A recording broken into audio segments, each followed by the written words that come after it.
Bienvenue sur Africa 24 pour cette nouvelle édition du 12-15. Voici les titres de l'actualité. Au Congo, un accord de cessez-le-feu entre les rebelles du Poul et le gouvernement a été signé. Un traité qui vient mettre fin à plus d'1 an de conflit dans la zone. Les économies africaines renouent avec la croissance. Après une année 2016 difficile suite à la chute des prix des matières premières, le continent devrait enregistrer une croissance économique de 3,2% en 2018. Et puis au Togo, la crise économique que traverse le pays a un impact sur les fêtes de fin d'année. De nombreux Togolais dénoncent une hausse générale des prix. Au Congo, un accord de cessez-le-feu et de cessation des hostilités a été signé ce samedi 23 décembre à Kinkala entre le gouvernement congolais et les rebelles de la région du Poul, dirigés par le pasteur Ntumi. Un accord qui vient mettre fin à un conflit qui durait depuis avril 2016. On fait le point avec Ashley Duprat. C'est à Kinkala, à 70 km au sud de Brazzaville, que l'accord de cessez-le-feu et de cessation des hostilités a été conclu entre le gouvernement congolais et les rebelles de la région du Poul, menés par le pasteur Ntumi, de son vrai nom Frédéric Binsamou. Sous le coup d'un mandat d'arrêt, ce dernier a été représenté par Jean-Gustave Ntondo, secrétaire général du CNR. Aujourd'hui est un grand jour pour les Congolais. C'est le jour où nous venons de signer l'accord de cessation des hostilités. Tout a été pris en compte. Il n'y aura plus de bousculade. Tout le monde va se rendre compte à travers la presse que ça y est, le cessez-le-feu est signé. Un comité ad hoc va donc être mis en place pour suivre ce qui va se faire. C'est un processus. Le CNR, qui a pourtant été dissous en 2016 par le ministère de l'Intérieur, lui-même également présent lors de la signature de l'accord. Ce qui, pour certains opposants, pose la question de la légitimité de cet accord. Pour d'autres, la signature de cet accord ne représente qu'un camouflet. La problématique du Poul est une problématique qui commence à plomber la vie de tout le pays. Le moment est venu d'en finir. Et d'en finir, pas qu'avec le Poul, mais avec la crise globale. La démarche du gouvernement est incongrue. Le président de la République nous dit qu'il ne peut pas négocier avec des terroristes. Des mois après, on nous dit que le gouvernement passe un accord avec le pasteur Ntumi. Mais c'est contradictoire. Cet accord, qui pour moi n'est qu'un accord partiel, qui ne tient pas compte des éléments qui fondent même cette crise politique. La région du Poul, située au sud du Congo, est paralysée par une crise depuis avril 2016. Une crise dont le pasteur Ntumi, à travers sa signature du cessez-le-feu, entreprend de clôturer, notamment grâce au ramassage des armes détenues par ses ninjas.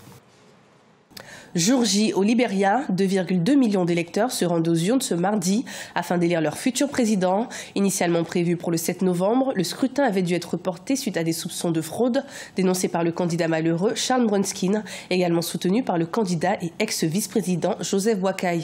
Le prochain chef de l'État succédera à la présidente sortante Ellen Johnson Sirleaf. À noter que le scrutin opposera donc Joseph Boakai à l'ancienne gloire du football et député George Weah. Son exil aura duré 5 ans. L'ancien chef de l'État malien, Amadou Toumani Touré, est de retour dans le pays après s'être exilé à Dakar à la suite du coup d'État du 22 mars 2012. L'ancien dirigeant a été accueilli par l'actuel Premier ministre, mais aussi par des milliers de partisans. Des détails avec notre correspondant au Mali, Mokhtar Bari.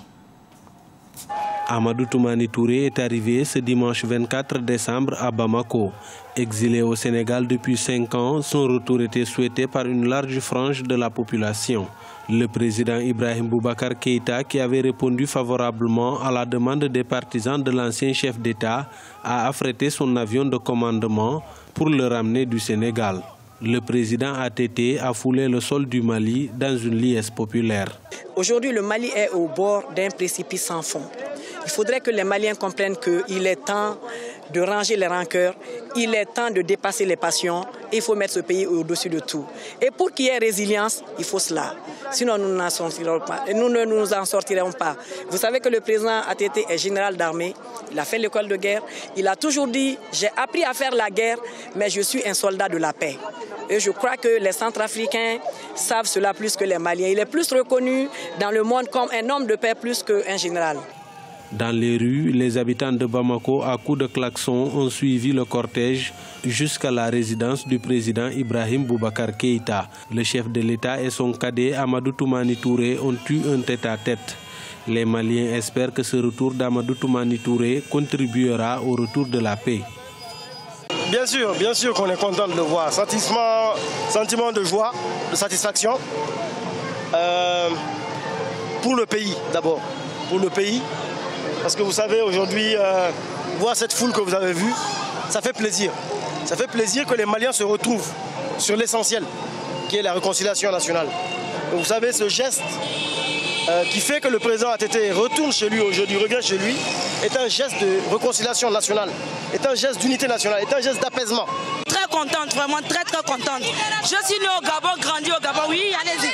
Je suis née au Gabon, grandi au Gabon, c'est à cause de ATT que nous sommes à Bamako ici. Quand il est allé au Gabon, il a réuni tous les Tungarangais du Gabon, soit disant que lui il veut qu'on sache qu'on est d'ici. C'est à cause de ATT que nous on est ici à Bamako en ce moment.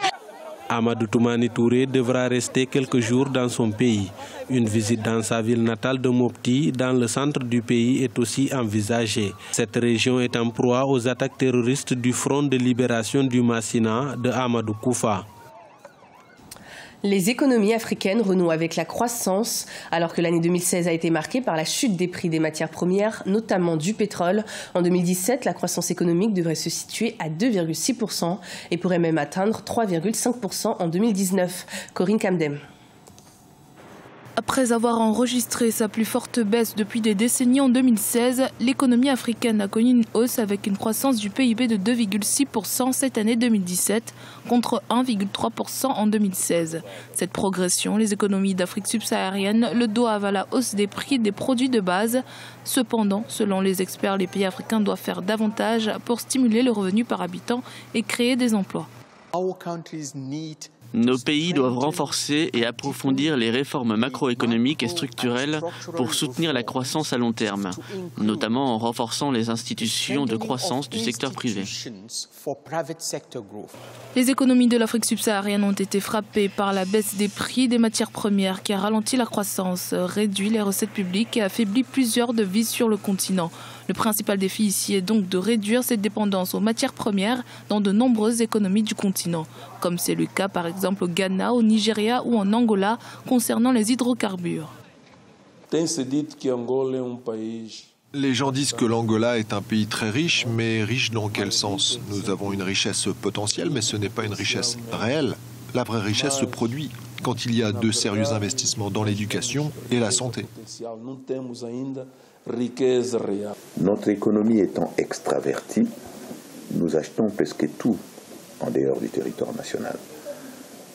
Pour manger, par exemple, nous dépensons 1,5 milliard de dollars américains chaque année pour acheter à manger en dehors du territoire national, ce qui contraste avec le potentiel que nous avons.